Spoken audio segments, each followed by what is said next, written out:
orang yang lemah dan tidak tahu berbuat apa-apa. Sebaliknya, gereja yang menentukan nasib kota ini.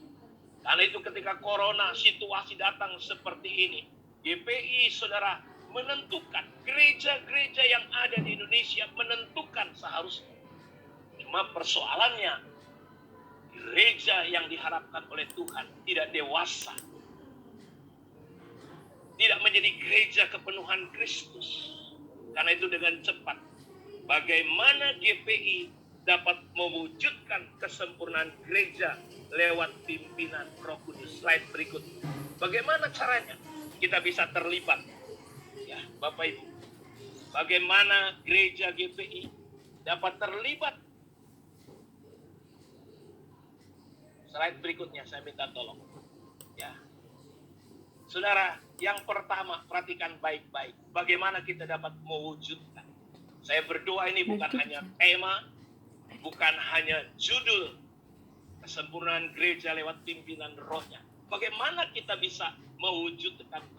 Kita harus kembali kepada grand design Allah. Konsep awal Allah. Alkitab berkata, kita ini buatan Allah diciptakan dalam Kristus Yesus untuk melakukan pekerjaan baik yang telah diciptakan Allah sebelumnya. Allah mau kita hidup di dalamnya. Ketika Tuhan menciptakan manusia pertama, Dia berkata, marilah kita menciptakan manusia menurut gambar dan rupa kita. Menurut gambar dan rupa Allah diciptakannya lah manusia. Lalu Allah memberikan perintah, berkuasalah, taklukkanlah, beranak cuculah, taklukkanlah bumi. Saudara lihat, Allah punya tujuan dan rencana. Allah nggak sembarangan mati, memberikan anaknya Yesus di atas kayu salib.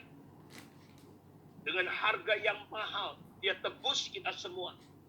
Karena itu kita perlu kembali kepada destininya gereja. Gereja perlu kembali kepada grand design Allah. Karena itu Bapak Ibu, kita harus mengikuti. Kembali kepada konsep awal Allah ketika Dia menciptakan manusia. Ketika manusia jatuh dalam dosa, berulang kali lewat para nabi, dengan berbagai cara, karena saya percaya setiap generasi ada orang yang dipakai Tuhan. Ya, setiap pribadi ada generasinya, setiap generasi ada orang-orang yang dipakai oleh Tuhan. Karena itu di generasi ini saya percaya, saudara jangan lewat begitu saja seperti kata pengkhotbah. Generasi yang satu datang, generasi yang satu pergi, dan bumi tetap ada. Maksudnya begini, satu hari kita akan meninggalkan dunia dan kita harus berdoa supaya jangan sampai di generasi kita ini kita nggak berbuat apa-apa. Karena itu untuk mewujudkan kesempurnaan gerejanya, gereja penyebaran Injil harus kembali kepada tujuan Allah. Saudara harus ngerti tujuan Allah di dalam gereja apa, supaya kita menguasai. Karena itu kita mesti buka pikiran kita, bahwa pelayanan itu bukan hanya di sosial, di gereja lokal, tetapi kita perlu melengkapi. Gereja dipakai untuk melengkapi orang-orang kudus. Dia memberikan rasul, nabi, penginjil, gembala, guru untuk melengkapi orang-orang kudus bagi pelayanan pembangunan tubuh Kristus. Sehingga kita sampai pada kesatuan iman. Kita bertumbuh dalam tingkat pemahaman yang benar tentang anak Allah. Satu baptisan, ya, satu roh, saudaraku, satu iman. Kita perlu mengerti, gereja GPI bukan cerita tentang siapa yang jago, siapa yang kaya, siapa yang hebat. GPI bukan cerita siapa dewan pembina, siapa pimpus, siapa pimda, siapa ketua rayon. Tapi gereja GPI cerita tentang Allah yang menciptakan gereja ini lewat founder kita Om Tan. Bukan cerita tentang siapapun. Gereja bukan cerita tentang siapapun. Gereja cerita tentang penciptanya, yaitu Allah sendiri. Karena itu salah besar kalau kita berpikir pelayanan adalah untuk supaya kita pendeta-pendeta terkenal, jadi kaya, jadi ini, jadi ini. Kita akhirnya menjadi hamba-hamba Tuhan yang kedagingan, Bapak Ibu. Hamba-hamba Tuhan yang duniawi ribut terus. Kita nggak pernah jadi kepenuhan Allah. Paulus berkata dalam kitab Kolose, ini yang kuusahakan, ini yang kupergumulkan. Apabila tiap-tiap orang ku nasihati, ku pimpin untuk kemana? Ku bawa pada kesempurnaan Kristus. Karena itu pertanyaan saya, apakah hidup kita makin berubah? Apakah pelayanan kita semata-mata hanya cerita tentang berkat? Naif sekali, Paulus berkata, kita adalah orang yang paling malang dari semua orang malang di dunia. Kalau kita Bapak Ibu percaya Yesus, pelayanan kita hanya sebatas berkat.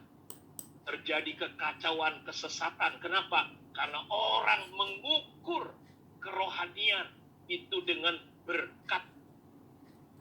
Kalau cerita berkat, saudara, Yesus mungkin kasihan sekali. Dia pemilik segala-galanya. Saudara, dia menjadi miskin. Paulus, saudaraku, dia, waduh. Tapi kebanggaan Paulus bukan berkat. Kebanggaannya kalau dia bisa menderita karena kebenaran.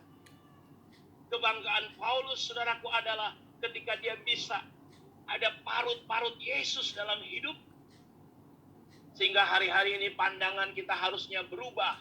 Kebanggaan kita bukan berkat. Kebanggaan kita adalah kalau kita bisa jadi kepenuhan Kristus. Ikut terlibat untuk bersama-sama dengan Tuhan, dipakai Tuhan untuk mewujudkan kesempurnaan gereja lewat rohnya. Berikutnya yang kedua, karena waktu Bapak Ibu, saya minta yang terakhir.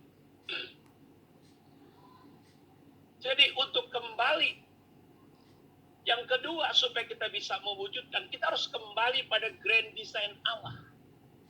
Kita perlu pulih karena gereja yang Tuhan mau bangun adalah gereja kepenuhannya yang mengekspresikan kebenaran Allah di setiap segmen kehidupan.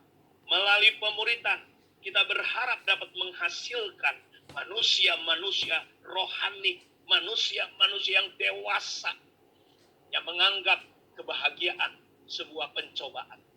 Hanya dengan lewat baptisan api, lewat pencobaan, kita tekun di dalamnya. Kita menjadi sempurna, utuh, dan tidak kekurangan apapun.